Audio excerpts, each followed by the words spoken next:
Okay, तो चलिए अब आगे बढ़े हम types of triangle.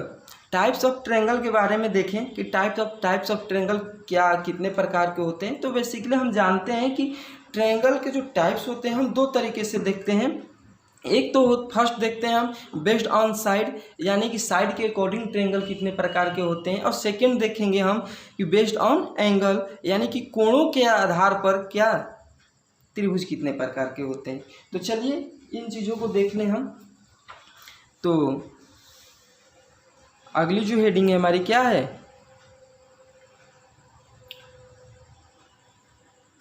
Types of triangle.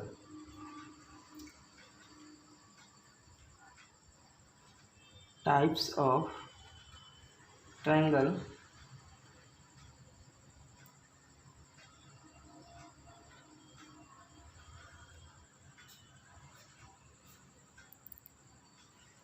Types of triangle यानी कि त्रिभुजों का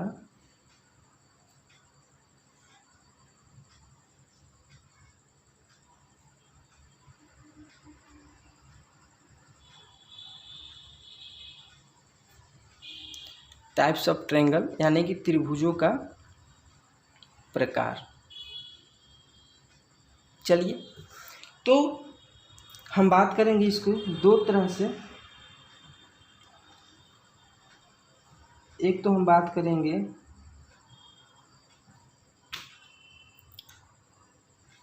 जो पहला बात करेंगे हम क्या करेंगे, based on side.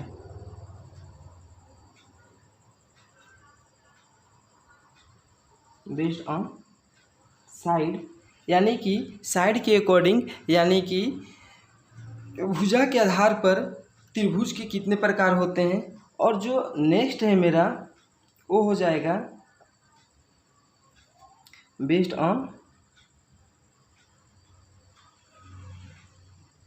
On angle, यानी कि कोणों के आधार पर त्रिभुज कितने प्रकार के हैं। तो सबसे पहले हम फर्स्ट से स्टार्ट करें। फर्स्ट स्टार्ट करने की based on side. Based on side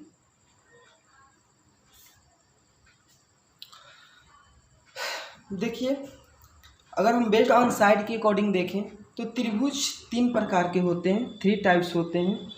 इसको लिख लीजिए, 3 टाइप्स।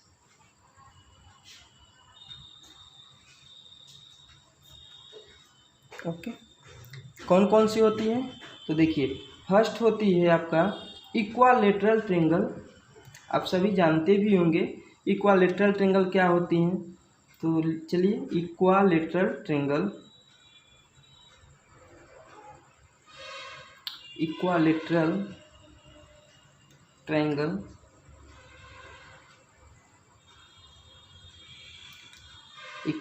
ट्रायंगल अर्थात समबाहु त्रिभुज। समबाहु त्रिभुज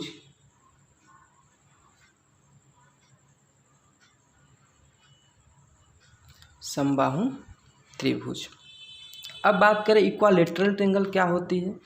तो आप जैसे कि नाम से ही समझ पा रहे हैं कि इक्वालेटरल ट्रायंगल यानी कि समबाहु, यानी कि जो उसकी जितनी भी साइडें हैं ट्रायंगल में, तो आप जानते ही हैं कितने साइड होंगी, तो 3 साइड होंगी। तो यानी कि जो त्रिभुज के 3 साइड है ना, वो क्या होंगी, आपस में इक्वल होंगी। तो देखें हम इसको कि अगर मान लीजिए कि कोई एक ट्रायंगल है, ये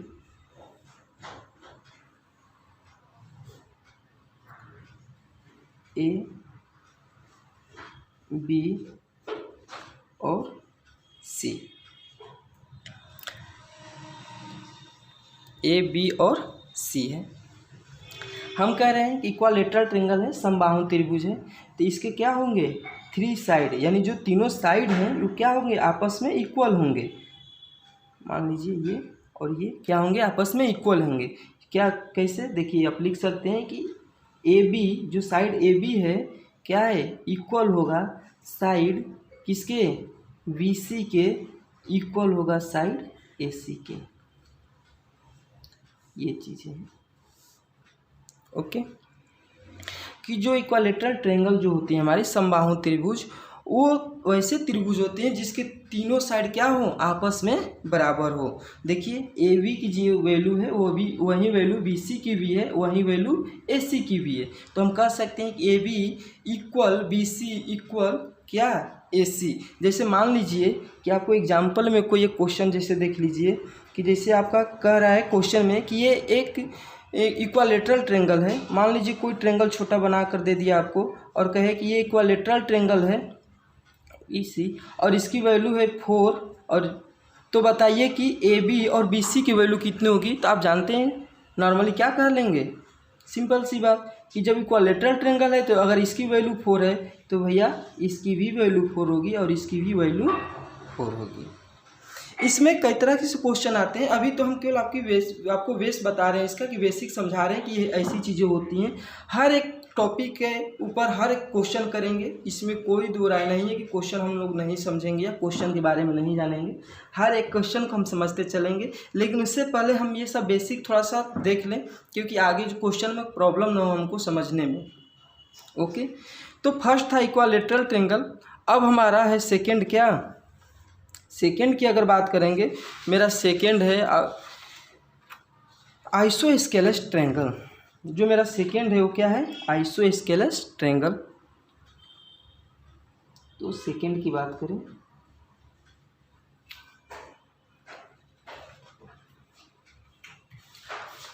आइसोस्केलस ट्रेंगल समद्विबाहु त्रिभुज। तो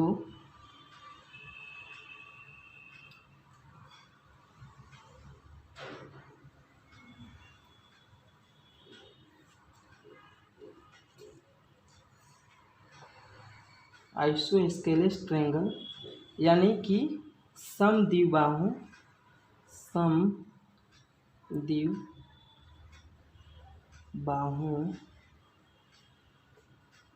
त्रिभुज, समद्विबाहु त्रिभुज, समद्विबाहु त्रिभुज है। हम इसको देखें, समद्विबाहु त्रिभुज की अगर बात करें तो इसको भी हम नाम से ही समझ जा रहे हैं कि समद्विबाहु। द्विबाहु मतलब कि जिसमें टू साइड क्या हो, इक्वल हो, यानी कि सम द्विबाहु, यानी सम मतलब इक्वल है, द्विबाहु मतलब टू साइड। तो हम देखें इसका अगर फिगर, तो फिगर कुछ हमारा इस तरह होता है कि मान लीजिए ये ट्रायंगल है ए बी सी। ट्रायंगल का नाम आप कुछ भी दे सकते हैं, कोई ज़रूरी नहीं कि ए बी सी ही रहे, P Q R X Y Z कुछ भी अपने हिसाब से लिख सकते हैं। तो जैसे मान लीजिए कि हम बात कर रहे हैं अभी आइसोस्केलस ट्रायंगल की कि समद्विबाहु त्रिभुज क्या है। तो समद्विबाहु त्रिभुज की बात करें तो देखिए हमारी इसमें दो साइड, यानी जैसे मान लीजिए कोई भी टू साइड, जैसे ए बी बी सी को भी ले सकते हैं, ए सी को भी ले सकते हैं। तो चलिए हम मान रहे हैं कि ए बी इक्वल है किसके, बी सी के, या फिर हम ए बी इक्वल है किसके, ए सी के। इसको न माने इक्वल, इसको इस तरह कर दे, इसमें दोनों में सिंगल लाइन कर दे क्योंकि ये दोनों इक्वल है, और इसमें डबल लाइन कर दिया इक्वल नहीं है। तो देखिए इसमें कोई भी टू साइड जो है हमारा इक्वल है और एक साइड क्या होगा, इक्वल नहीं होगा। तो इसको हम लिख सकते हैं क्या कि जो ए बी है मेरा, ए बी है इक्वल है किसके, ए सी के। ये हमारा क्या हुआ, आइसोस्केलस ट्रायंगल हुआ। इसमें भी क्वेश्चन हम कराएंगे। थर्ड जो है ये है मेरा स्केलन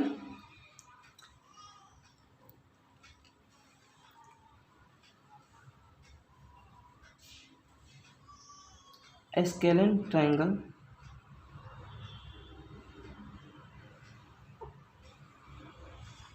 स्केलन ट्रायंगल अर्थात विषम बाहु।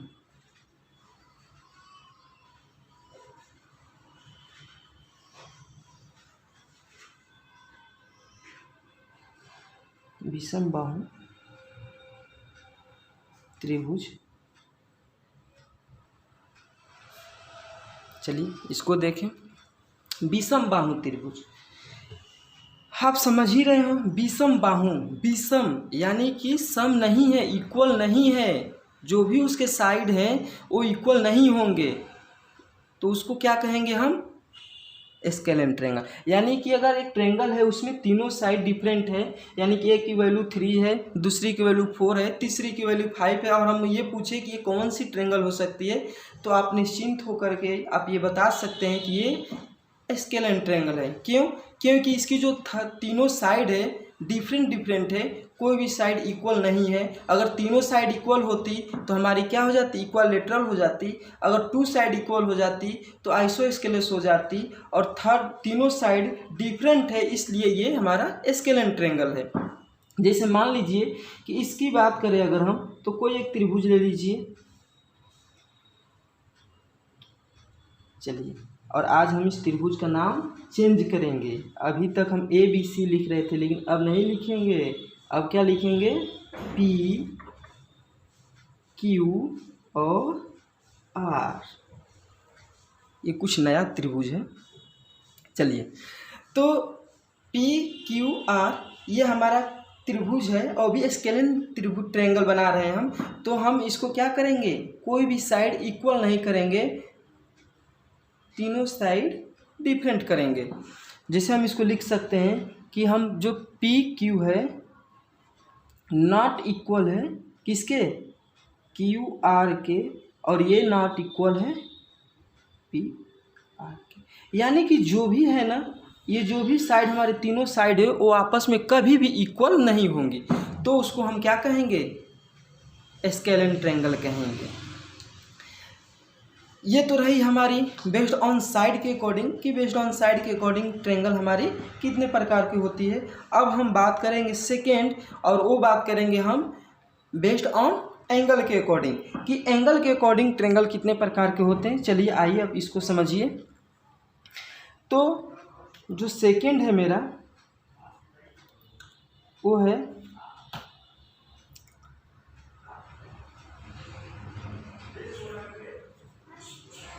बेस्ड ऑन एंगल, कि एंगल के आधार पर यानी कोणों के आधार पर त्रिभुज कितने प्रकार के होते हैं। तो एंगल के आधार पर भी त्रिभुज 3 प्रकार के होते हैं। आप जैसा जानते हैं कि एक्यूट एंगल निम्न कोण, और सेकेंड है मेरा क्या, ऑब्ट्यूस एंगल अर्थात अधिक कोण, और थर्ड होता है राइट एंगल ट्रेंगल अर्थात समकोण त्रिभुज। तो इसको भी लिख लीजिए आप, 3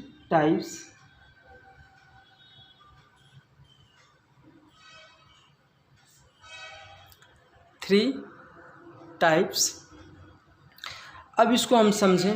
फर्स्ट में जो हम इसको देखेंगे कि मान लीजिए पहला है ए, और ए एक्यूट एंगल, एक्यूट एंगल, और ट्रायंगल की बात की जा रही है इसलिए ट्रायंगल,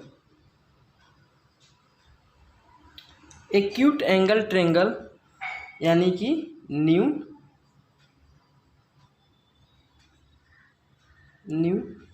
कोण। अब न्यून कोण किसे कहते हैं, तो देखिए एक्यूट एंगल जो ट्रायंगल होती है ना, इसमें आप तो समझ ही रहे हैं कि अगर ट्रायंगल की बात हो रही है तो भैया इसमें केवल 3 एंगल की ही बात होगी, या तो वो इंटीरियर की बात करें या तो फिर एक्सटीरियर की बात करें, क्योंकि जब हम ट्रायंगल में 3 पॉइंट होते हैं, 3 एंगल ही होते हैं, तो 3 एंगल की ही बात करेंगे। तो जो इसमें एक्यूट एंगल में जो एक्यूट एंगल ट्रायंगल में जो एंगल होती है वो सभी एंगल क्या होगी, 90 डिग्री से इज लेस देन होगी। यानी कि हम लिख सकते हैं इसमें कि all angle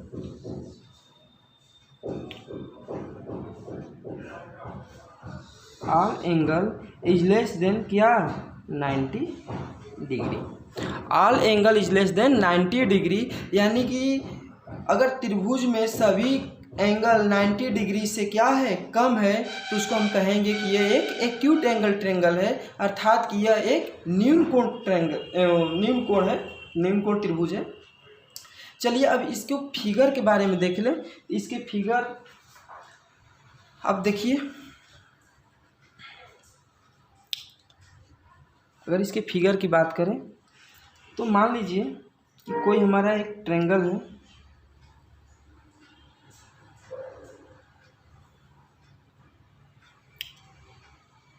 triangle A B और सी, ट्रायंगल ए बी और सी, और यहाँ एंगल बनेगा और यहाँ एक बी पॉइंट पे एंगल बनेगा और यहाँ एक सी पॉइंट पे एंगल बनेगा।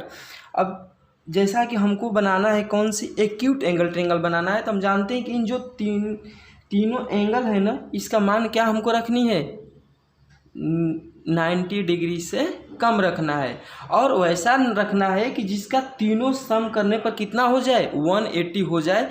खुद से रख सकते हैं, लेकिन ये समझते हुए रखेंगे कि तीनों की जो वैल्यू है ना 180 से ज़्यादा नहीं होना चाहिए। अगर 180 क्रॉस कर जाएगा तो फिर ये ट्रायंगल का जो रूल होगा वो क्या हो जाएगा, गलत हो जाएगा। जो प्रॉपर्टी आपको हम बताए हैं कि इसके जो इंटीरियर एंगल का जो सम होती है वो कितना होती है, 180 होती है। तो चलिए आइए देखिए, अगर मान लीजिए कि हम यहाँ पर 80 डिग्री रख रहे हैं, यहाँ पर 80 डिग्री कुछ भी रख सकते हैं अपने अकॉर्डिंग, और यहाँ पर 55, और यहाँ पर जब 55 रखेंगे तो यहाँ पर कितना हो जाएगा, 45।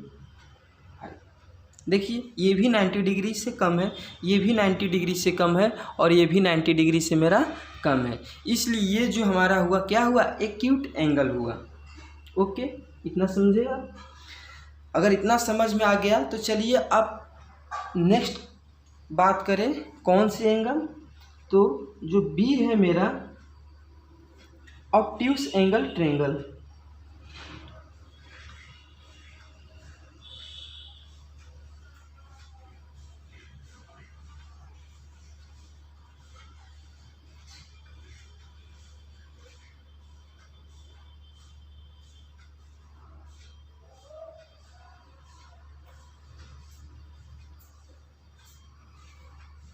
Obtuse angle triangle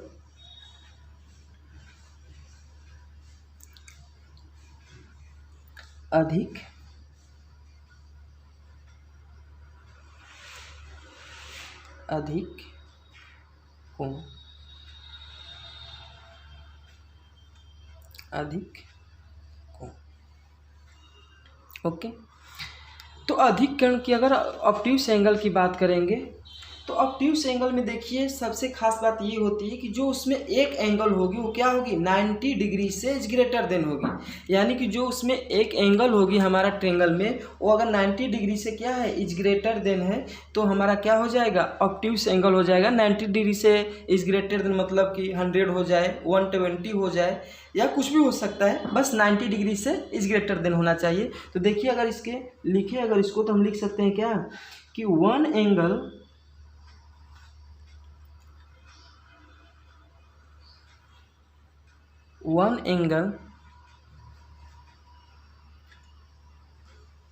is greater than होगा कितने से, 90 डिग्री से। ओके, तो one angle is greater than 90 degree, तो आप फिगर बना सकते हैं कोई भी फिगर। जैसे मान लीजिए ये मेरा एक ट्रायंगल है,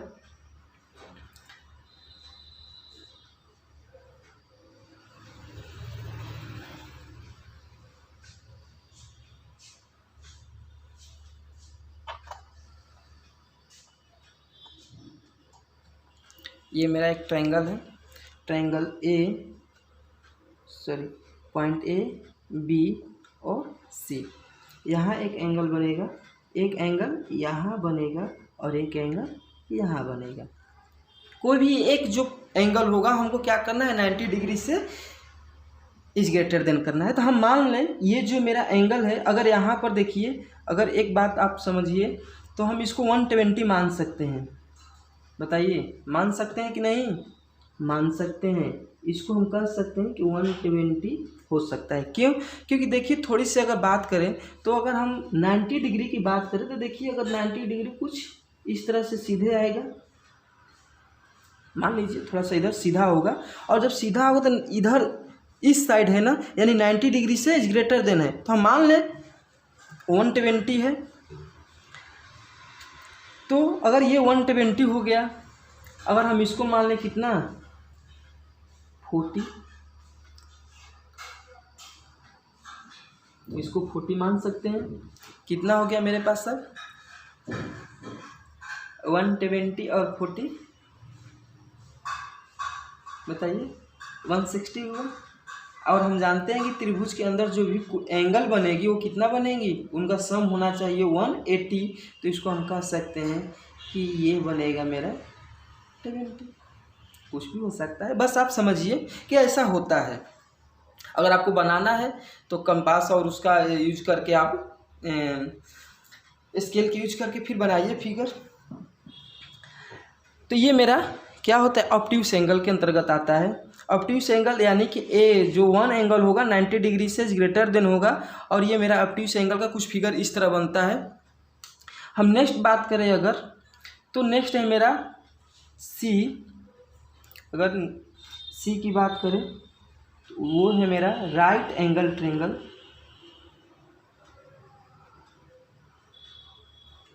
right angle triangle, right angle triangle यानी कि समकोण त्रिभुज।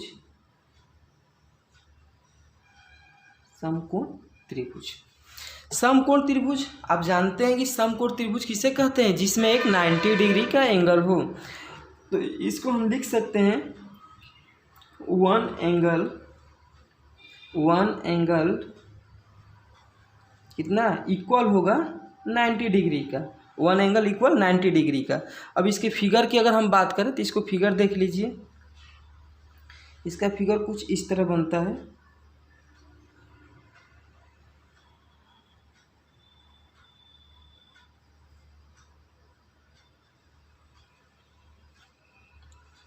मान लीजिए ये ए है, ये बी है और ये सी है। अब ये 90 डिग्री, तो 90 डिग्री यहाँ आप बना लीजिए। 90 डिग्री लिखने की कोई ज़रूरत नहीं, आप अगर सिंबल ये बना दे रहे हैं ये वाला, तो आप समझ जाएंगे कि नहीं ये 90 डिग्री का सिंबल ही होता है। अब देखिए राइट एंगल कुछ स्पेशल ट्रायंगल होती है।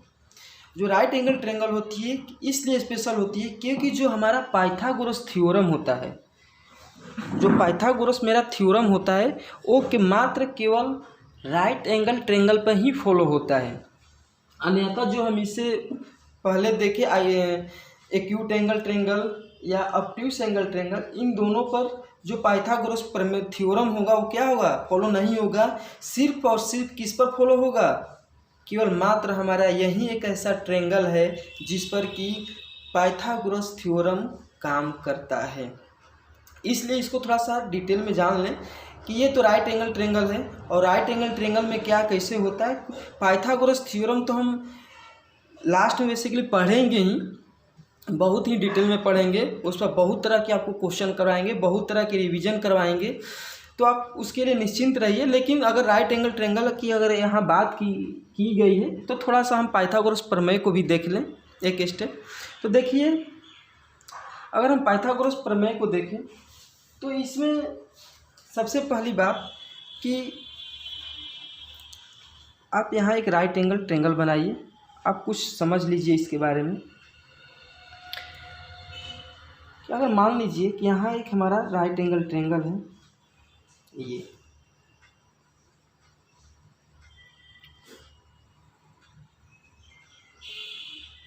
Right angle triangle A B C. अब देखिए ये जो मेरा ए बी है, मान लीजिए कि ये राइट एंगल है मेरा, ये राइट एंगल, तो राइट एंगल है 90 डिग्री है ना, तो ये तो लंब है, तो लंब है तो इसको हम क्या कह सकते हैं, ये परपेंडिकुलर इसको हम कह सकते हैं।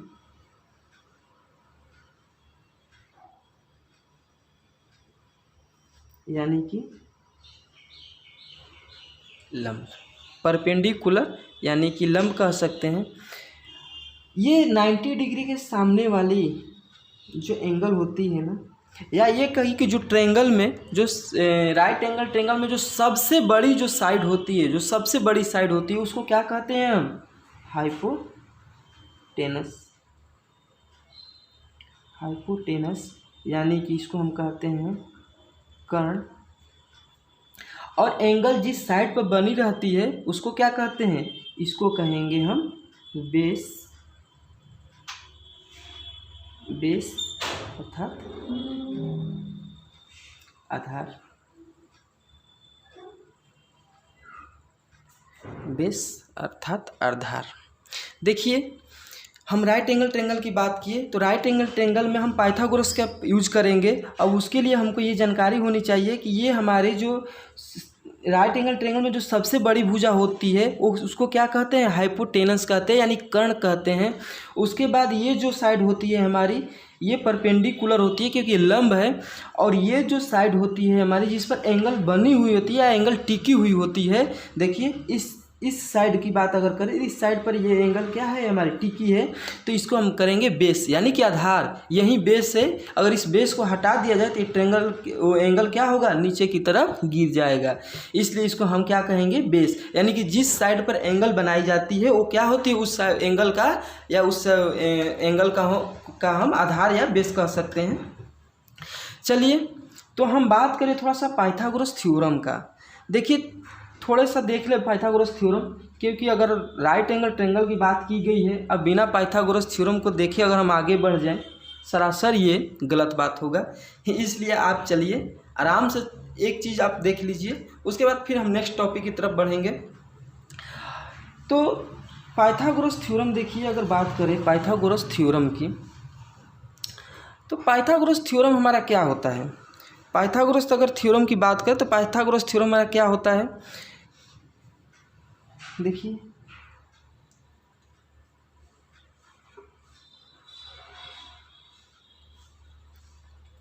सबसे पहले देखिए इसमें जो फार्मूला होती है ना पाइथागोरस थ्योरम में, वो हमारी होती है hypotenuse square equal to perpendicular square equal to क्या,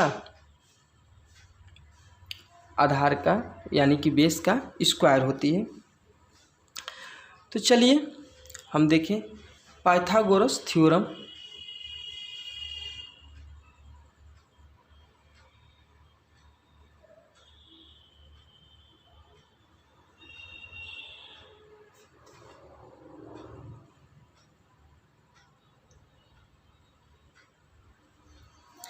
पाइथागोरस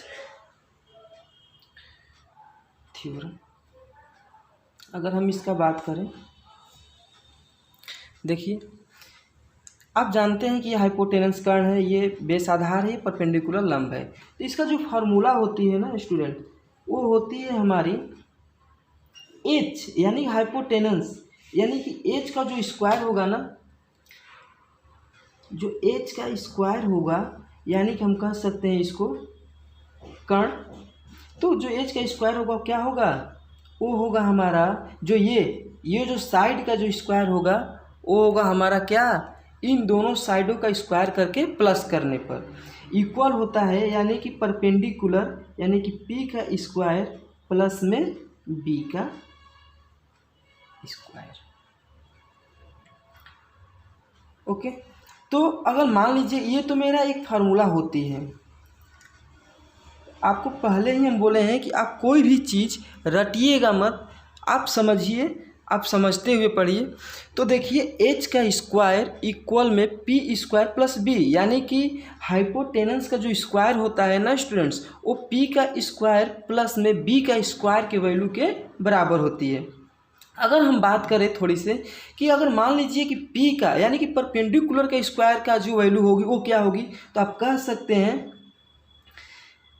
हाँ यहाँ आप ये लिख सकते हैं कि अगर मान लीजिए तो एच स्क्वायर की वैल्यू है, अगर मान लीजिए कि एच बराबर अगर हमको वैल्यू निकालनी है तो स्क्वायर जब इधर जाएगा तो आप जानते हैं क्या हो जाएगा, अंडर रूट में हो जाएगा, और इसको लिख सकते हैं पी स्क्वायर प्लस में बी स्क्वायर। अगर हम बात करें नेक्स्ट कि अगर परपेंडिकुलर स्क्वायर की वैल्यू हम निकालना हो तो कैसे निकलेगा, पी की जो वैल्यू निकालना हो कैसे निकलेगा, तो देखिए यहीं से इसी फार्मूला से आपको निकल जाएगा। बस देखते रहिए आप और समझते रहिए कि देखिए अगर पी की जो वैल्यू निकालना है तो हम क्या करेंगे भाई, इसको तो हम निगेटिव में वैल्यू निकालेंगे नहीं, वैल्यू तो हमको पॉजिटिव में ही निकालना है ना। तो हम क्या करें, इसको यहीं रहने दें और इस बी को क्या करेंगे, इक्वल के इस साइड लेके चले जाएंगे। तो देखिए क्या होगा, मान लीजिए कि P यही है तो P स्क्वायर हम लिख सकते हैं ना क्या, H का स्क्वायर और ये जो v है ये प्लस में है, इधर इक्वल क्या आएगा तो क्या हो जाएगा माइनस हो जाएगा, यानी कि हम कह सकते हैं कि माइनस में b स्क्वायर, इतना कह सकते हैं। हमको p की वैल्यू चाहिए तो p की वैल्यू निकालने के लिए क्या करेंगे, स्क्वायर को इधर भेज देंगे, तो स्क्वायर जब इधर जाएगा तो हो जाएगा h स्क्वायर माइनस में b स्क्वायर, यानी कि परपेंडिकुलर स्क्वायर इक्वल टू होगा, सॉरी परपेंडिकुलर इक्वल होगा हाइपो अंडर रूट में हाइपोटेनस का स्क्वायर माइनस में बेस का स्क्वायर। अब हम नेक्स्ट बात करेंगे कि आपको अगर बेस की वैल्यू निकालना है तो क्या करेंगे, तो बस आप परपेंडिकुलर की इधर भेज दीजिए, तो कह सकते हैं कि जो बेस स्क्वायर होगा वो होगा क्या h का स्क्वायर माइनस में ये p पॉजिटिव है ना, इधर इक्वल का आएगा तो क्या होगा माइनस होगा, तो माइनस में p का स्क्वायर, और b इक्वल हम निकालना है तो b और स्क्वायर को जब इस साइड हम ले जाएंगे तो क्या होगा अंडर रूट, यानी कि h स्क्वायर माइनस में p स्क्वायर। देखिए इस तरह आपका 3 फार्मूला तैयार हुआ।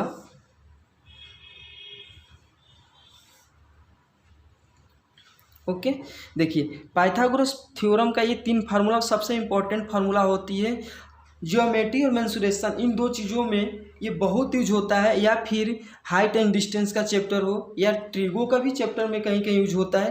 तो ये आपको बहुत ही अच्छे तरीके से आना चाहिए, या बहुत ही ज़रूरी वाली चीज़ें हैं जो कि आपके दिमाग में हर समय बने रहना चाहिए।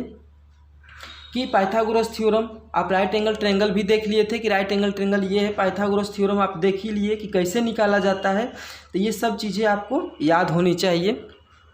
अब हम नेक्स्ट बात करेंगे, हम बात कर लिए टाइप्स ऑफ ट्रायंगल की, यानी कि ट्रायंगल कितने प्रकार की होती है, तो ट्रायंगल के बारे में भी देख लिए।